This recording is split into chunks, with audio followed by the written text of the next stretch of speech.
Wyoming Territory, 1879. A bitter wind swept through the open plains as Brandon McAllister stepped down from his horse outside the chapel on the edge of Larkspur Ridge. The small wooden building sat quiet, save for the faint sound of a door creaking in the wind. He had not meant to stop. He was just riding through, heading north after delivering cattle to a ranch in Rawlins. But something he could not explain pulled him off the trail and toward that chapel. His boots sounded heavy on the wooden steps. He pushed the door open and paused. The afternoon light spilled in through the stained glass, painting soft colors across the benches inside. And at the very front, knelt alone in the silence, was a woman. She did not hear him come in. Her hands were clasped tight, her shoulders trembling, chest rising with every shaky breath. A simple brown dress clung to her frame, dust on the hem. Her dark blonde hair was braided and tucked into the back of her shawl. Her back was to him, but there was something in the way she knelt like the world had dropped on her, and she was holding it up with prayer alone. Brandon took off his hat and held it to his chest. "God heard me too," he said quietly, stepping into the aisle. "He sent me to you." She startled, turned quick, eyes wide and wet. For a second she looked ready to bolt, then something in his face must have calmed her. I did not hear you come in," she said softly. "I did not mean to scare you," he said. "I can step out if you want time alone."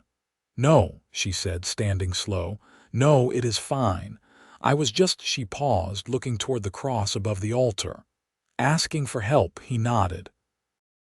"You looked like you needed it." She hesitated again, but then stepped forward, hands folded in front of her. "My name is Josephine Brer. Joe, mostly. Brandon McAllister," he said. "Most folks call me Brandon." She searched his face like she was trying to decide whether he was real.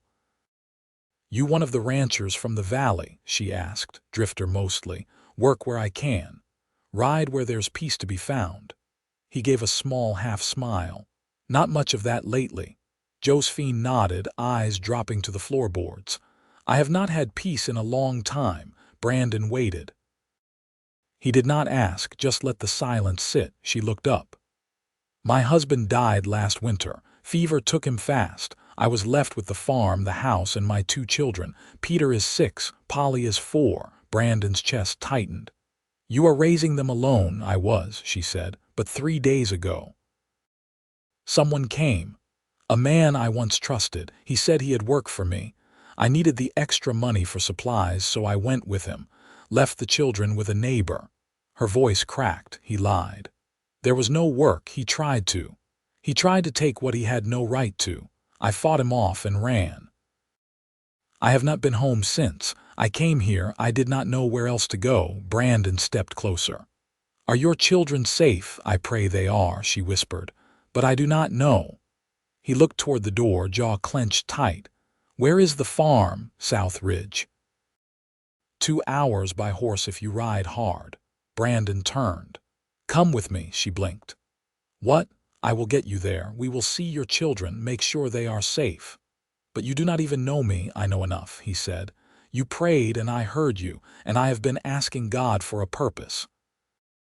Maybe this is it." She stared at him, stunned still for a moment. Then she nodded. They rode together on his horse, her arms around his middle, the wind slicing cold against their faces. The sun dipped low, dragging long shadows across the open land. As they reached the edge of her property, smoke curled from the chimney. Josephine's breath caught. "That is not the neighbor's stove."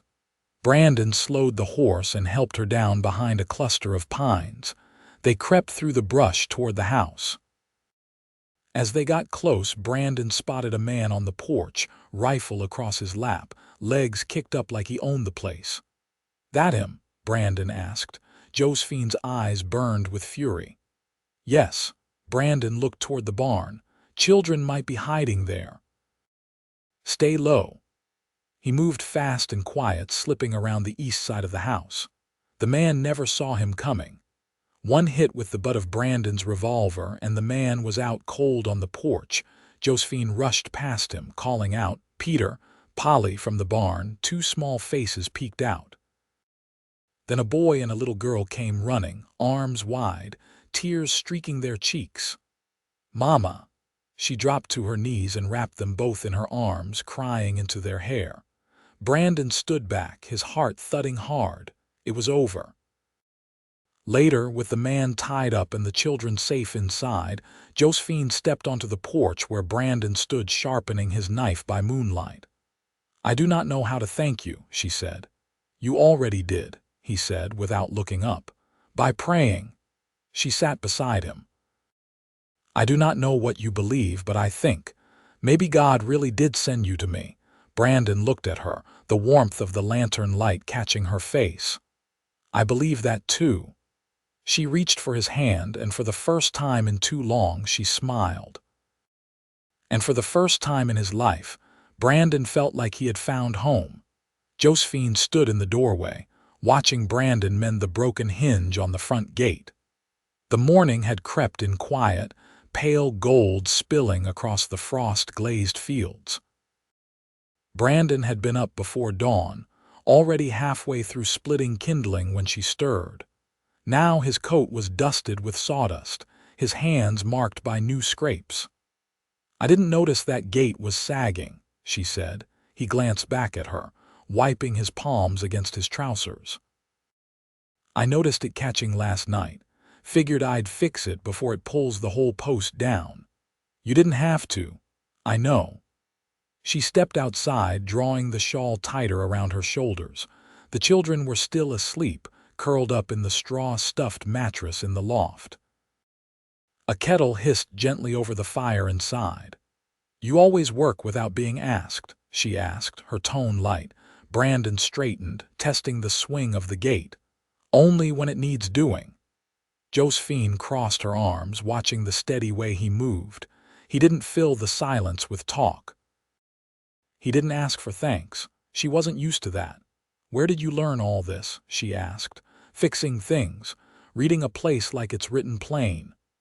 "My father was a blacksmith," he said, crouching to drive the latch into the post. "He taught me to see what's wearing out before it breaks." Said it saved time and pain. Her gaze softened. "Is he still living?" He shook his head. "Past 3 winters ago. Heart gave out in his sleep. I'm sorry." He went easy. "Not everyone gets that." Josephine looked out over the land. The fields were wild and tangled now, winter having stolen the last of the crops. Some parts of the fence had gone brittle, leaning where they shouldn't. She'd done what she could, but there were limits to what one pair of hands could manage. Brandon followed her gaze. "You plan to stay here?" She hesitated. "I don't know, after what happened. I thought maybe it was time to start over somewhere new, but the children, they know this place. And my husband built that barn himself." He nodded slowly. "Starting over's easier when you're not carrying it alone." She looked up at him, her voice quieter now. "Are you offering to stay?" His eyes didn't leave hers. "If you'll have me." They stood like that a while, wind moving through the trees beyond the fence, the last of the ice melting in the sun. Josephine turned back toward the house. "The kettle's ready. Come take breakfast. You've earned it." He followed her inside. The cabin smelled of coffee and wood smoke. She ladled porridge into 2 bowls, setting them on the table with a jar of plum preserves. "This was meant for winter trade," she said, unscrewing the lid. "But I reckon you've bought your share with yesterday's trouble." Brandon smiled, setting his hat on the bench beside him. "I'll take it as a fair wage." They ate in silence for a time, save for the creak of the bench and the clink of spoons. Then Josephine set her bowl aside. "Peter asked this morning if you were staying for good." Brandon looked up. "What did you tell him?" "I said I didn't know yet." He waited, his spoon resting in his fingers. "I want to," she said, meeting his gaze. "But I've made promises before. Some broke when I needed them most. I don't make promises I can't keep." She searched his face, eyes steady. "Then don't promise, just stay until you mean to," he nodded once. "That I can do." The door creaked behind them. Polly stood barefoot on the threshold, her hair tangled from sleep. She rubbed her eyes and looked at Brandon with quiet curiosity. Josephine rose and picked the girl up, settling her on her hip. "You remember Mr. McAllister?" Polly nodded slowly, then leaned her head against her mother's shoulder. Josephine kissed her temple. "He's going to help us for a while." Brandon met the girl's eyes and gave a small wave. "Morning, Miss Polly." Her cheek lifted just a little in what might have been the start of a smile. Josephine looked at him across the room. "She doesn't warm to strangers quick." "I'm not in a hurry." Josephine lingered there, one hand resting on Polly's back. Brandon rose from the table and took the bowls to the basin without a word. The rhythm of it, all the quiet, the care it settled something in her she hadn't known was restless.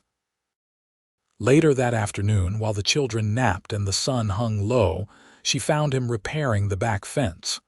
She brought him a tin cup of cooled tea.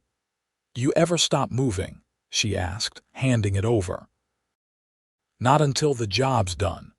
She leaned against the post beside him, watching the horizon turn amber. "What do you want, Brandon?"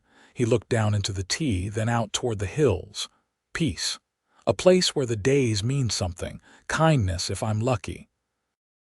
And someone to share it with." She didn't reply, but she didn't look away either.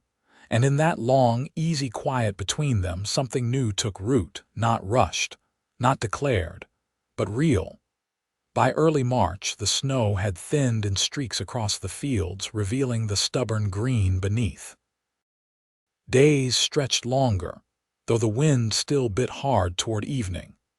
Brandon had built a coop from old wagon slats and patched roofing, and now a half-dozen hens pecked contentedly beneath it, their clucks drifting across the yard like a lullaby. Josephine stood at the chopping block, sleeves rolled high, breaking down the last of the winter squash. The knife moved steady in her grip, but her eyes kept sliding toward the barn, where Brandon had taken Peter to mend the loft ladder. Polly sat nearby in the dirt, lining up smooth river stones in a careful row. Her tongue poked out with focus. Josephine watched her a moment, then wiped her hands and walked toward the barn. Inside, the air was warm with hay and the faint smell of oiled leather. Brandon crouched by the ladder, guiding Peter's small hands as he drove a nail through a new rung. "That's it," Brandon said. "Keep it straight, doesn't matter if it's slow." Peter looked up. "Will it hold me now?" "Climb it and find out." Josephine leaned against the doorframe, arms crossed. Peter stepped back, then climbed carefully. At the top, he turned and grinned wide. "It's better than before," Brandon nodded. "That's 'cause you fixed it." Josephine stepped forward, her voice light. "You've turned him into a carpenter." Brandon sat back on his heels. "He's got good instincts. Just needed someone to show him which end of the hammer to use." Peter climbed down and ran to the house, calling for Polly to come see. Josephine waited until the children were out of earshot. "He's taken to you." Brandon wiped his hands on a rag. "He's a good boy. Wants to do right." She hesitated, her fingers brushing the hem of her apron. "You've been here nearly 3 weeks, I know. I wasn't sure you'd stay past the first morning." He stood, voice quiet. "I didn't know either." They stood close, the barn holding their words in its stillness. "I've been thinking about the far field," she said. "If I can get it cleared, I might plant beans and barley. Would give us more to trade come fall." He nodded. "You'll need another plow team. I can't afford one, not yet." "I've got a friend in Riverton," he said. "Owns a draft pair, but he's getting too old to run them both. Might be willing to part with one cheap if I work his fence for a week." She looked at him, brows drawn. "You do that?" "I would." Josephine's voice lowered. "Why?" He stepped closer, his answer slow and careful. "Because somewhere along the way your troubles became mine too." She didn't speak. Her hands twitched faintly at her sides, as though unsure whether to reach for him. Brandon didn't press. Later that evening, as dusk settled, Josephine sat on the porch shelling beans while Brandon repaired the latch on the smokehouse. Peter and Polly chased each other through the yard, their laughter echoing across the wide land. "Your boy's fast," Brandon called. "He gets it from his father," Josephine said. "He could outrun a storm if he had to." Brandon's hammer paused. "You talk about him sometimes. That good?" "It helps," she said. "Hurts too, but not the same way it used to." She set the bowl aside and stood. The children had gone quiet, curled now on the porch rail, eyelids heavy. Brandon joined her, arms dusted in rust and cedar sap. "I'll carry them in." She watched him lift Peter gently, then Polly, tucking them onto their mattress in the loft with surprising ease. When he came back down, she was still standing by the fire. "I used to wonder," she said, "if I'd ever feel anything besides tired." He didn't answer, just stepped closer. "I don't know what this is yet," she went on. "But it doesn't feel like something that'll leave in the night." "It won't," he said. She looked up at him, eyes unreadable. "Then stay." He reached out, brushing his fingers against hers. "I already have." The frost finally lifted for good by the second Sunday of April. The creek behind Josephine's land ran clearer now, fat with snowmelt and crawling with the first minnows of spring. Brandon had taken to walking its edge before supper, checking the fence line where it ran low along the bank.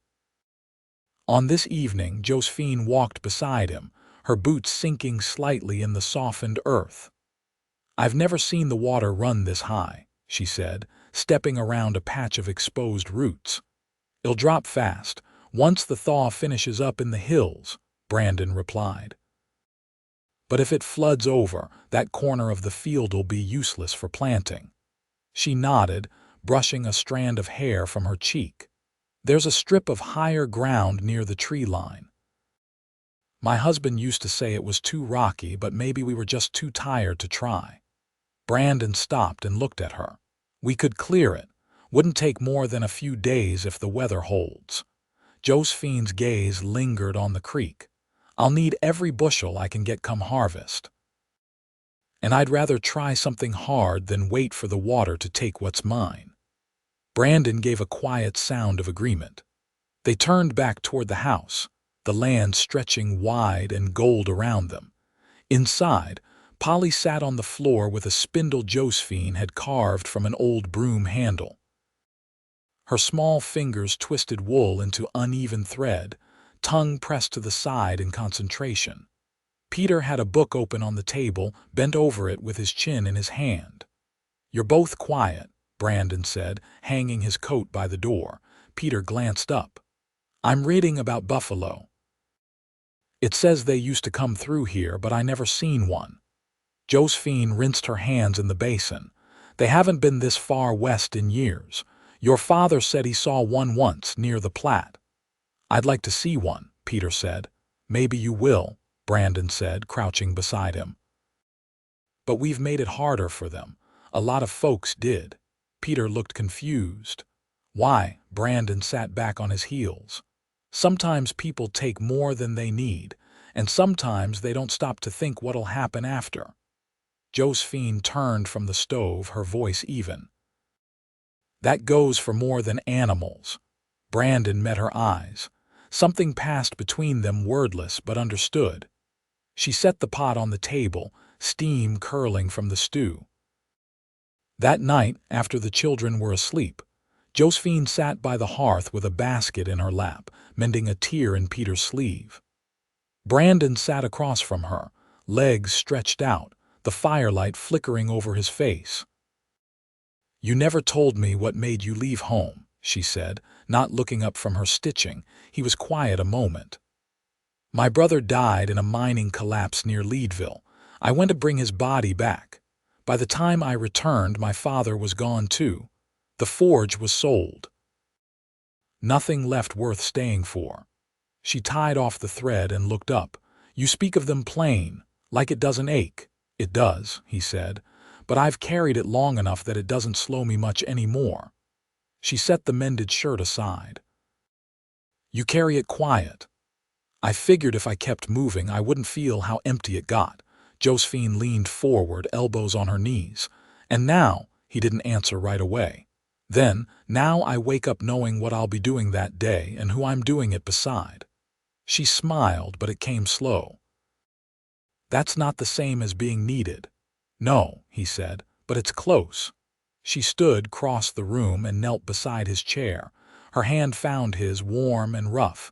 He turned his palm to meet hers. I don't want you to wonder anymore, she said. You are needed, not for chores or fences, but for what's grown between us. His fingers closed over hers, slow and sure. I won't wander again. She leaned in and touched her forehead to his. The fire popped softly behind them. There was no rush to the moment. No hunger, just a shared breath and the quiet certainty of two people who'd found something worth holding. Outside, the wind had stilled. The creek ran steady. And inside, in that small space between night and morning, love settled in its rightful place. By late May, the air carried the scent of turned earth and blooming wild plum. The ridge beyond the pasture had warmed enough for the first shoots to rise, and under Brandon's hand, the rocky patch behind the orchard had been cleared and tilled. Josephine stood with her palms pressed to the small of her back, watching the rows take shape. Her belly ached faintly from bending over the seed baskets, but it was the good kind of ache, the kind that reminded her she still had strength to give. Brandon wiped his brow with a faded kerchief, then looked up. You sure this soil'll hold barley? It held me, she said, stepping forward with a sack of seed tucked beneath her arm. That's enough to make it worth trying. He took it from her without a word and began scattering with practiced precision, boots sinking into the loosened dirt. She followed behind with the flat rake, covering each row with careful strokes. You always work this quiet? She asked after a while. He glanced sideways. Most talking I've done in years has been on this land. You're good at it, she said. I do better when it's worth saying. Josephine paused, leaning on the rake. What were you like before everything? Brandon kept walking, the seeds slipping through his fingers like water. I was restless, kept riding toward things I never stayed long enough to understand. And now, I understand this, he said, looking at her without hesitation. More than I thought I could. She didn't speak, but her eyes softened. She walked beside him after that, step for step, the wind tugging gently at her braid. That evening, Peter helped Brandon drag the last of the lumber near the creek. A small lean-to had taken shape beside the coop, a place to store seed sacks and tools, Brandon had said, but Josephine could see the thoughtfulness behind it. It kept the work closer, saved her the trouble of hauling from the barn each sunrise. Inside, Polly knelt at the hearth, her hands busy with a bundle of wildflowers she'd gathered along the fence. She was quieter these days, but not in the way of sadness, more like she was listening to the land, learning its rhythm. Josephine watched her a moment, then turned to the stove where a pot of cornmeal mush simmered low behind her. Brandon stepped in, boots dusted and collar open at the throat. He crossed to the basin, rinsed his hands, then nodded toward the girl. She's got your quiet way, he said softly. Josephine stirred the pot. She's always been more watchful than her brother, sees things before she asks about them. She sees me, she does, Josephine said, and she's not unsure anymore. He dried his hands on a rag and stepped closer. And you, she turned, meeting his eyes fully. I was unsure of everything once, not anymore. He reached for her waist, slow and certain, his hand settling there as though it had always belonged. Her breath hitched, not from surprise, but from the weight of it, the safety, the choice. I want to ask you something, he said. She didn't break his gaze. Then ask. I've built fences, planted rows, and learned how to tuck a child's quilt without waking them. I've done it all because I wanted to, not because I was asked. But I'd like to stay for good with your name beside mine if you'll have me." Josephine didn't answer with words. She reached up, her hand cupping his jaw, thumb brushing the edge of his beard. Then she kissed him slow and sure, her body leaning into his, her heart finally quiet. The next morning, Peter found them sitting on the porch steps, the sky behind them still streaked with dawn. Brandon had his arm around her shoulders, and Josephine's head rested against him. "Is today a church day?" Peter asked, blinking sleep from his eyes. Brandon looked to Josephine, who smiled. "It's a home day," she said, "but we'll give thanks just the same." They married under the cottonwood behind the house 3 weeks later. The preacher from Larkspur Ridge rode out with his wife, and the neighbor who'd watched over the children once brought a fresh baked pie and a pair of candlesticks for the table. Polly wore a wreath of wildflowers. Peter stood straight beside Brandon, who trimmed his beard and combed his hair flat for the first time since Josephine had known him. They said their vows with hands clasped, no tremble or pause. As the preacher closed his book, Brandon leaned close and whispered something only Josephine heard. She laughed then, full and unguarded, and the sound of it carried across the fields like a song. That summer, the barley rose high and golden behind the orchard. The beans took longer, but by August, the pods hung thick and ready. Polly learned to spin tighter thread. Peter helped Brandon build a second pen for the growing flock. Josephine planted late greens near the porch and took to writing letters for the first time in years, one to her sister in Kansas, another to the widow who taught her to sew before she married. Each letter spoke of peace, of change, of the kind of love that didn't need to be spoken aloud every day to be known. In the fall, they pressed cider from the crabapples by the creek and pulled the last of the squash from the field. When the nights cooled, Brandon would bring in extra wood for the stove without being asked, and Josephine would mend his shirts by lantern light, humming under her breath. One evening, as the first frost crept in, Josephine stood by the window watching the flame-flecked sky. Brandon came up behind her and wrapped his arms around her middle. "Tired?" he asked. "Content," she said. He kissed the side of her neck and rested his chin on her shoulder. "That's all I ever wanted."